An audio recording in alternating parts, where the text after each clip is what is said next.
cold as a razor blade, as tight as a tourniquet, like the skin on a dying man. I don't want a piece of the world. I want the whole world. I make my own rules because it's much easier that way. Trust me.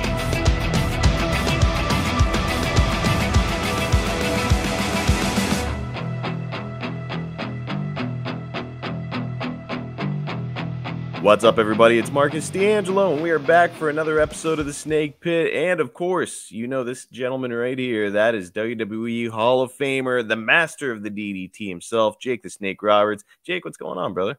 It's a wonderful sunny day here in Georgia. And been out buying plants and bushes and flowers and all sorts of shit.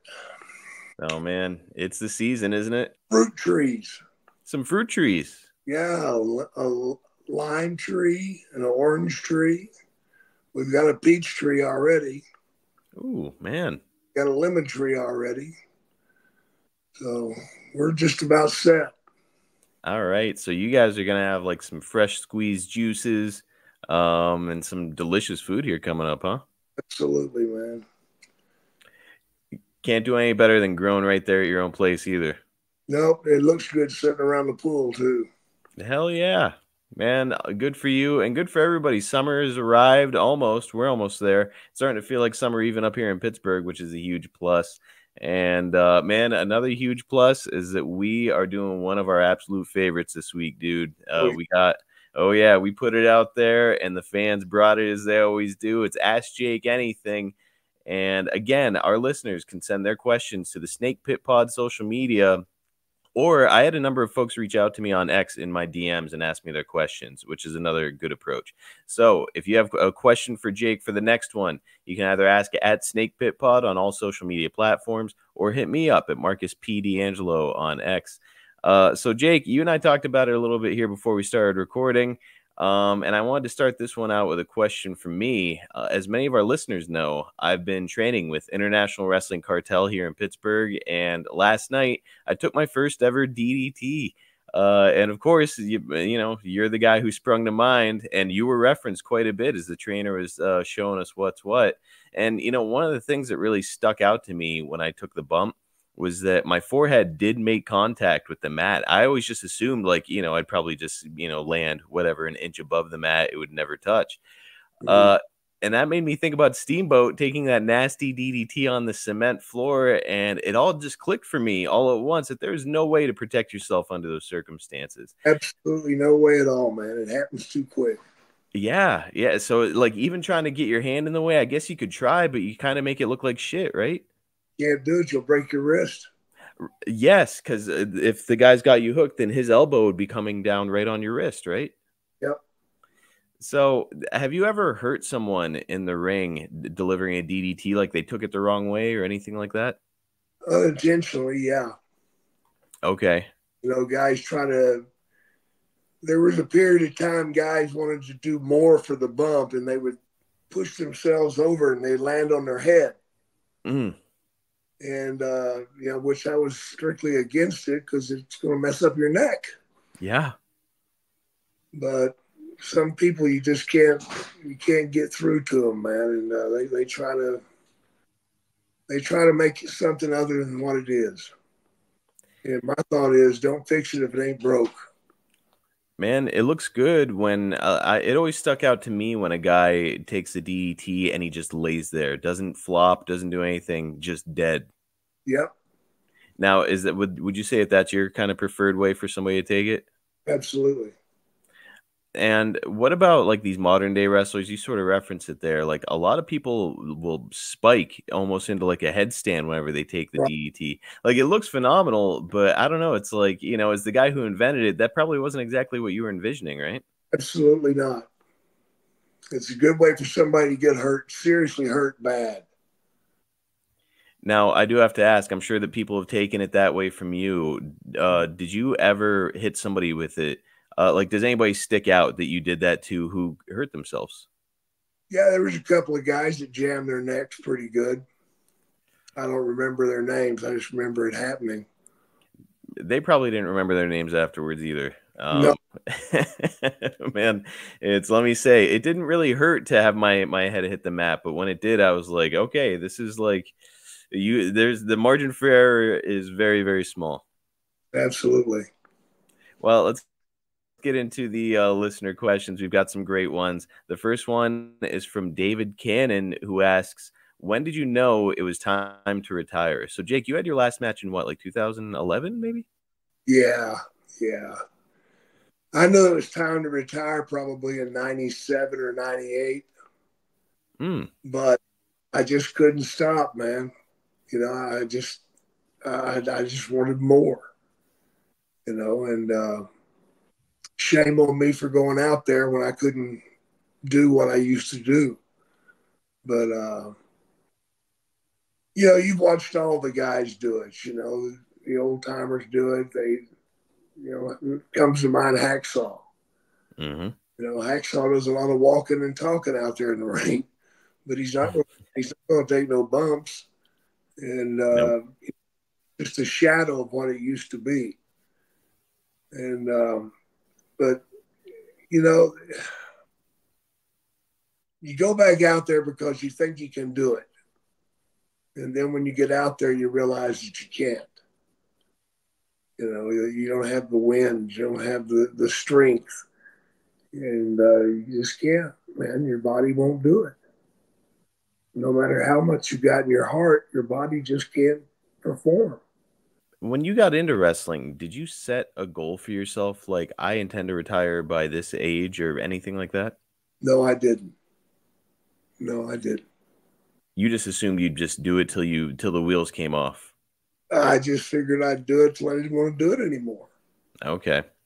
And the problem is you'll always want to do it. I mean, to this day, I wish the fuck I could do it. I'd love to have one more match, but I know I can't. And it pisses me off. Now, is there anything that scratches that itch? Is it teaching guys, going out and being a manager? Does that help a little bit? Anytime you go to the ring, it helps a little bit. You know, you're still getting to go out there and feel that excitement, feel the adrenaline.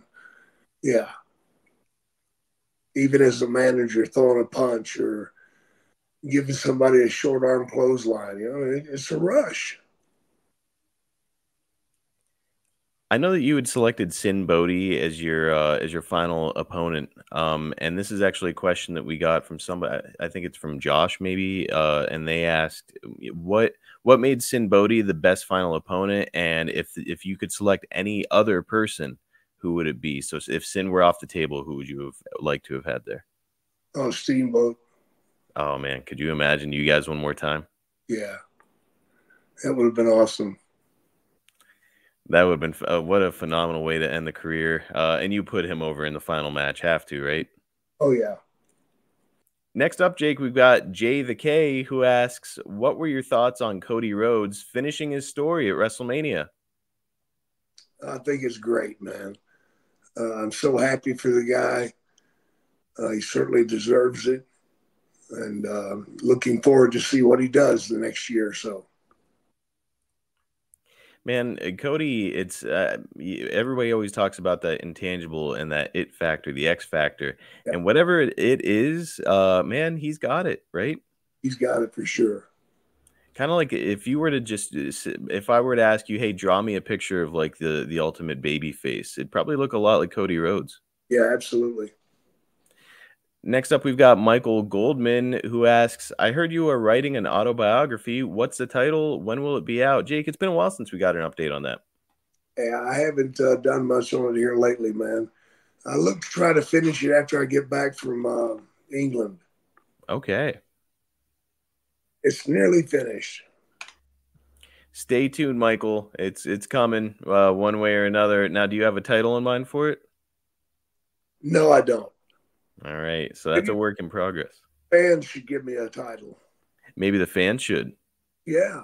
Oh, okay. So, guys, how about on the next Ask Jake Anything, we'll read some of the suggested autobiography titles for Jake's book. Yeah, absolutely. All right.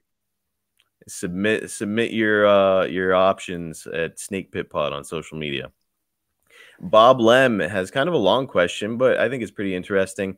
He asks, do you think there's more that creative hasn't thought of and could do to incorporate more of the great legends who still have something to contribute in front of the camera at events? One reason I'm asking is that my 10-year-old was watching this year's WrestleMania with me, and during one of the more impressive matches, asked me if Jake was still my favorite wrestler, and I said yes and explained why. And I keep seeing all these greats on social media who aren't doing much with the business these days, and it doesn't always seem by choice. Also, my kid loves the history, but it's tough to catch up. Yeah, I think there's some guys that still have something left for sure, but today TV time is so expensive, and you're trying to build people all the time. Mm-hmm. So to take and give a guy a segment, that's worth a lot of money. That's expensive. Yep. And he's not going to be traveling the circuit with you, and he's not going to be wrestling every night. So why would you do it? But I think there's a lot of entertainment left in these guys. Yeah, I mean, off the top of my head, I can think of a number of guys who aren't on TV right now who still have a lot of charisma and a lot to get. I mean, you mentioned Hacksaw Jim Duggan there before. That's a guy who brings value wherever he goes because of his charisma, right? Absolutely.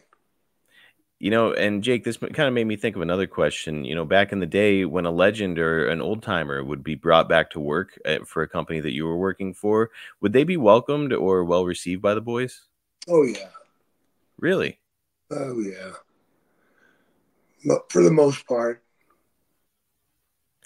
I asked that because when you talked about returning to WWF in 1996, like some of the guys were cool and some of the guys were assholes to you because, again, you're coming in and you're going to take one of their spots. Yeah, that was a different situation, though. I mean, you're talking about an old timer coming in now and doing a one-off or whatever. That's different than somebody coming back into the territory and going to take somebody's spot. I got you. Okay, you would come back full time as opposed to just a one-off little fun segment. Right. I'm with it. Kelly O'Flynn Craig asks, what are some of your favorite vacation destinations? Any stick out, Jake? Hawaii, of course. Alaska. British Columbia. I'd like to go to California and see the giant trees out there, the redwoods. Yeah. I'd like to see that. But other than that, I mean, I'm not really into the beach scene. No. So that says a lot right there. That made me think too. A lot of the guys back in the day moved to Florida who were in wrestling because of like tax breaks. I think it was the main reason. Did you ever consider living down there? I did, and I just couldn't do it, man. Could not do it. The sand gets to me. It's like everywhere, dude. It gets in your car, in your living room. Gets everywhere, man. Yeah. No, thank you. Rick Guzman asks, you usually tell us crazy stories or enlighten us about some of the guys who could be awful in wrestling. Who are some of the nicest, kindest wrestlers that you've met in your career? Steamboat being the number one. Okay. Yeah. There was a lot of nice guys, man. I mean, you don't talk about them much because they were just there and they did their job and everything was cool. Right. But yeah, there was a lot of nice guys, man. Can you think of anybody in particular who maybe really helped you to develop, especially maybe during your early days? Buck Robley. Okay. Yeah. Buck Robley, Bob Sweetan. They had the most influence on me. Bob Sweetan is an interesting one because most of the time, whenever his name gets brought up, people are like, oh, he was a complete asshole. What a piece of shit. Hated the guy. But he was actually pretty good to you, huh? Yeah, he was. I learned, well, he wasn't that good to me. I just learned a lot from him. Okay, so maybe not always super nice to you, but But, he taught you some stuff. yeah, I learned. Oh, that's good enough. Yeah. Jaden has a similar kind of question, but it's from the other perspective. Was there ever somebody who was an asshole to you on your way up in the business who you worked with later after you became a big star, and how did you handle it? I can't think of anyone. Yeah. I really can't. That's probably a good thing. It's like it Yeah, sounds. Yeah, that means you were fairly well treated on your way up, and you should be. You were a second generation wrestler, so I can't imagine guys taking liberties or being pricks to you. it wasn't too bad once I got going. Alan Scuzzy Bachelor? I don't know. How do the boys feel when a wrestler who came from another sport but wasn't a wrestling fan comes into the business? Do they get treated differently? Yeah, they get treated differently, and comes to mind. You're talking about Goldberg, Mm-hmm. and yeah, they're treated differently, and there's mixed emotions and feelings about it. But it kind of sucks, I think. When these guys come in? Yeah. Now, sucks the way that they're treated, or sucks the fact that they're coming in and taking up TV time? It sucks that they're coming in and taking up TV time and that they're getting the push when they don't even like it. Mm-hmm. I mean, I just, wow. Yeah. It got to be frustrating, especially when it's something that you've like put passion into and kind of honed your skills over the years, and some dude just walks in, because he was in the NFL for whatever a year, and all of a sudden he's, the guy. Yeah. Yeah. He's crushing people. For sure, he's crushing people.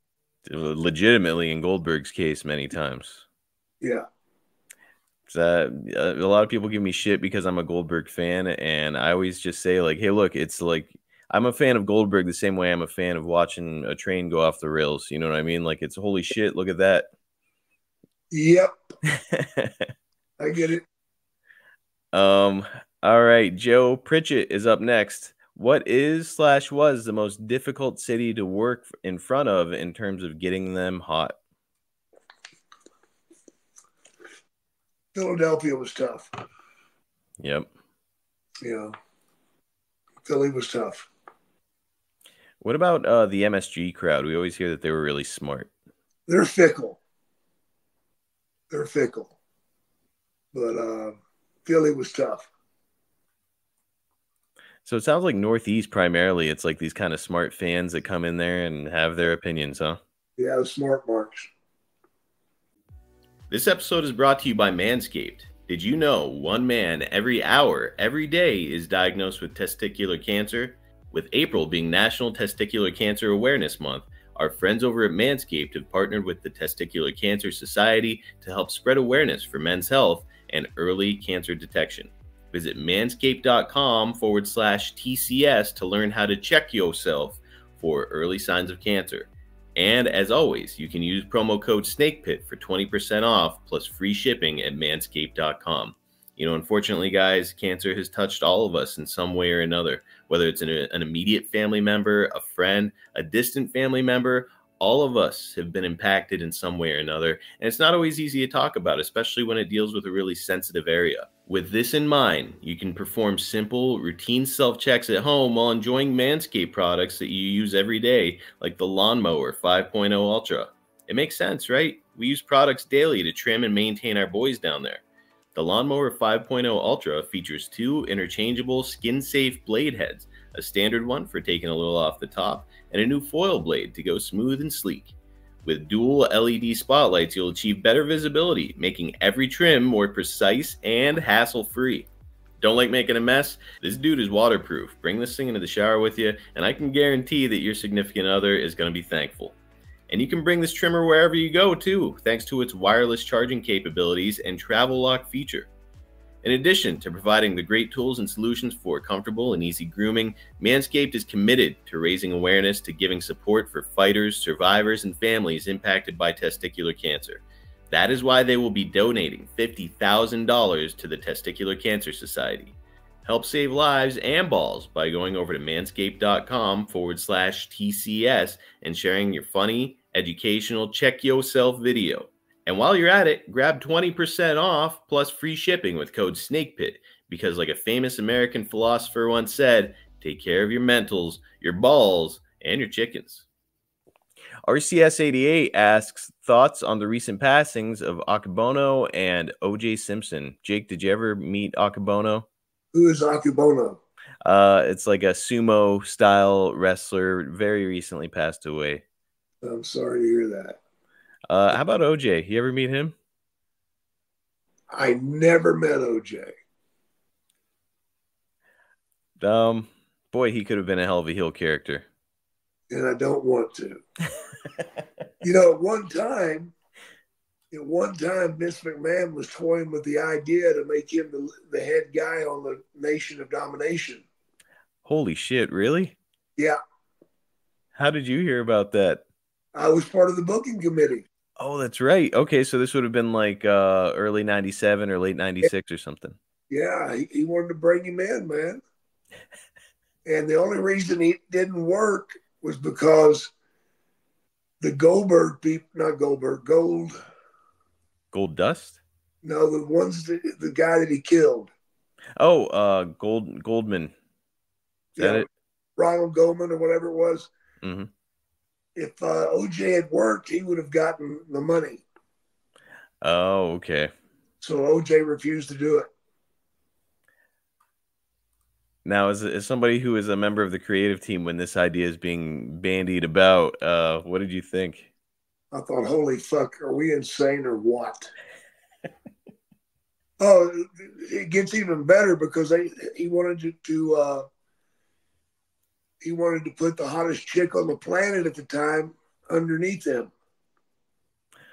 Sable? Yep. Holy shit. That's just too much, man. Boy, they say controversy creates cash, but there is such a thing as go home heat that I've heard about. Yeah. That could have been go home heat. That was disgusting, man. Oh God, I'm like already picturing Vince with like somehow involving a knife or something like that too. Yeah, he would have. Absolutely, like if there's a little scab to pick, it sounds like Vince is the kind of guy who likes to pick it. Yeah, everybody would have worn gloves. Oh my God. Wow. All right, I've never heard that before, but I can't say I'm all that shocked. Yeah, it's true. Holy shit. Shannon Hunter is up next. Hi, Jake. Can't wait to see you. Known you over 20 years and have so many questions, but I want to know who is more of a neat freak, you or Cheryl? Cheryl is, Shannon. Shannon's a good friend of mine. I have known her for longer than 20 years. Really? Yeah, she's a young lady. She's a paraplegic, and she's a sweetheart, man. That's awesome, man. So, I see like, oh, I've known Jake for 20 years. And in my head, whenever I read something like that, it's like, oh, cool. They've been a fan for 20 years. You know what I mean? Oh, man. We developed a friendship at the Omni years ago. When you were working for Georgia? Yeah. Wow. Okay. So that's a really long relationship. Oh, yeah. That's awesome, man. Wow. Early 80s. All the way back to the 80s, and all these years later, here she is asking a question on your podcast. Yeah, I still aggravate her from time to time. I call her up, aggravate her. Not you. You don't aggravate people. Yeah, of course I do. Our old pal Peter D is up next, and he's got a couple questions about wrestler etiquette. First, he asks, what should a legend expect when he enters the locker room? Wrestlers coming to him to shake his hand, his bags being carried by young guys, any etiquette for legends that should be adhered to? There is none left. And like nowadays? No, there's none left. Back in the day when you would make like an indie shot or something like that, would like a young guy come pick you up, drive you around? Yeah, they'd grab your luggage. Now, what about the whole handshake thing, Jake? Is it like expected that you just stand there and everybody comes to you? Yeah. Yeah. which to me seems fair and respectful. The other thing that we hear about wrestler handshakes is that some guys will give you the loose fish handshake. Were you the loose fish guy? I hate that. I think it was Tommy Rich was the first guy to give me that handshake. I was like, what the fuck? Yeah, I don't care for it. The next follow-up question is, what happens at indie shows when the promoter says that they want you to lose to their local jabroni? Do you go with what they say, or as a big name star, can you say, no way will I get beaten? No way I'll get beaten. So even there's no TVs rolling, nothing like that. You just say, nope. Ain't happening. Now, what is the mentality there with no TV going? It's just respect. Ah. You know, and they're fools for thinking like that. Why would they want anybody to go over against you who they're paying all this money to bring in? Yeah, it's foolishness. I'm with you. Yeah, I think it's bullshit. Next up, BG asks, what was it like being roommates with DDP? And do you have any funny moments during that time? Well, I lost the snake in his house. Okay. And couldn't find it. And he only had 3 cats. Oh, my God. So it's like, holy shit. And I found out that his wife was on the way back to the house, so I scooted, man. I took off. I wasn't going to hear that shit. You didn't want to deal with the wrath. No, man. And I came back a couple of days later, just in time to see the workmen leaving because they had to tear out some sheetrock. Oh. Because he had gotten in between the walls. Yeah, it was pretty bad. How did Kimberly, I assume it was his wife, Kimberly, how did she react when she saw you again? I was asked to move. Okay. Yeah. Now, would this have been when you were in WCW or Mexico or when? Oh, gosh.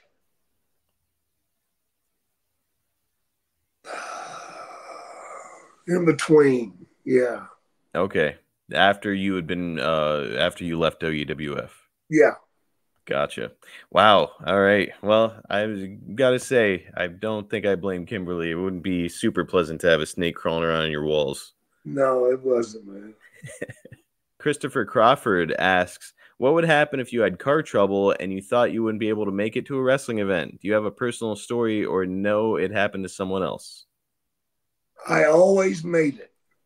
Yeah. Yeah. Now, I've had to take a ride from a policeman one time that drove me there. Wow. That was quite the exciting trip of 100 miles an hour. Holy shit. Oh, yeah. This guy gunned it, man. So you were running way behind and you said, like, hey, dude, I got to get to this building. Yep. Did he recognize you? Yep. Okay. What was the exchange? Like autographs? Oh, yeah, man. He watched the show and I hooked him up. And he gave me a ride back to my car. All right. Now, were you in the back of the police car? No. Okay. Well, that's a good thing. That seems like it would be very uncomfortable. Yeah, it would be. So Jake, I once heard a story about you making a trip with Kevin Nash and Mick Foley and the car running out of gas. Does that ring a bell? I didn't run out of gas. The alternator went out. Oh, shit. And Foley wasn't with me. It was DDP. Oh, okay. Yeah, I just took off walking. I came back an hour and a half later with some country boys. So you like out in the middle of nowhere, if I remember right, and you're just like, well, there's got to be something somewhere, and you just start walking. Started walking, man. Pretty resourceful, man. And then you find some dudes who are willing to come help. 2 o'clock in the morning, man, I seen lights, and I just went to the lights, you know. And there's a bunch of guys in a garage drinking beer. So I walked in, started drinking beer with them. We had about 3 beers and told them what had happened. They said, let's go get that car for you. Hell, we got it. We got a wrecker. You know, the craziest part of all that is the idea that these guys are up at 2 in the morning having beers, and all of a sudden, out of the fucking darkness, Jake the Snake Roberts just Yeah. walks into their garage. Be like, holy shit, okay, let's give this guy a beer. It fired him up. That was funnier than shit, brother. But I was sitting in the wrecker with one other guy and the driver. So we're crushed in the front seat. So we go back to pick DDP and them up. So we hook the wrecker up to it. And they got to sit in that wreck, in the car that doesn't run while we drag them down the highway. Which is pretty scary. Yeah, absolutely. Probably almost as scary as you having to be at 6'5", jam packed in between a couple of hillbillies. It was scary there. Man, only in professional wrestling does shit like that happen. Yeah. Barry asks, was there anyone who is ever completely against having the snake put on them, and how did you handle that? Jake, we talked about SD Jones last week and how he refused to have it done. Yeah, he refused to do it. Kamala refused to do it. Honky Tonk never did it. Wow, I guess he never did he? No. And if a guy refuses to, I'm not going to push it. No? No, man. Hell, I'm scared of him too. I know what it's like. I'd hate to have to be that guy that laid there and let the snake crawl all over him with your eyes closed. Oh, man. Sucks. Well, especially with you putting it on the snake, because I've seen you occasionally wrap it around a guy's crotch. Yeah, or shove it down his pants. Yeah, you know what? Now that I think of it, I might be one of the guys that says no if that were to happen. Man, it sucks though for you because it's such a huge part of your gimmick, and it's something that really helps. Even a shitty match, it'll get it over. And these guys it's like they're taking one of the biggest bullets out of your gun, Yeah, for sure. All right, last one, and it's Robert Vaughn who reached out to me on Twitter, and he asked, Jake, how would you feel if Baz Luhrmann, who produced the Elvis movie that came out recently, approached you to do a biography on your life in a similar style to how the Elvis Presley biopic was done? Who would you want to play you, and from whose perspective would you want the story to be from, yours or someone else? God, man. That's a lot of questions. Yeah. No idea at all. Who would you say? Well, one guy that sticks out to me is Josh Brolin. I think that he would absolutely nail it. That guy who played you in Young Rock, I thought he did a pretty nice job too. That's a pretty good job. I'm still in contact with him. Yeah, we're toying with the movie. Oh, no shit. Yeah. All right. Well, let's hope that one comes to fruition. So, okay, Robert, your question kind of sounds like there's a possibility it could be happening down the road. Well, look, guys, that is going to wrap us up for this week. Next week, we'll be back talking Mid-Atlantic Wrestling. And again, if you have any questions for us, please fire them over to Snake Pit Pod on all social media platforms, or to Marcus P. D'Angelo on X. Jake, always a pleasure to take fan questions with you, brother. Yeah, man, I like it. All right, guys, before we go, just want to remind you all that if you're looking to attract that 25 to 54-year-old male demographic to your product or service, you got to get over to advertisewithsnake.com. Jake is an absolute legend. He's still on TV. He's out making the towns, meeting and talking to fans all the time at these conventions, and you can get him to put over your stuff to that exact demographic.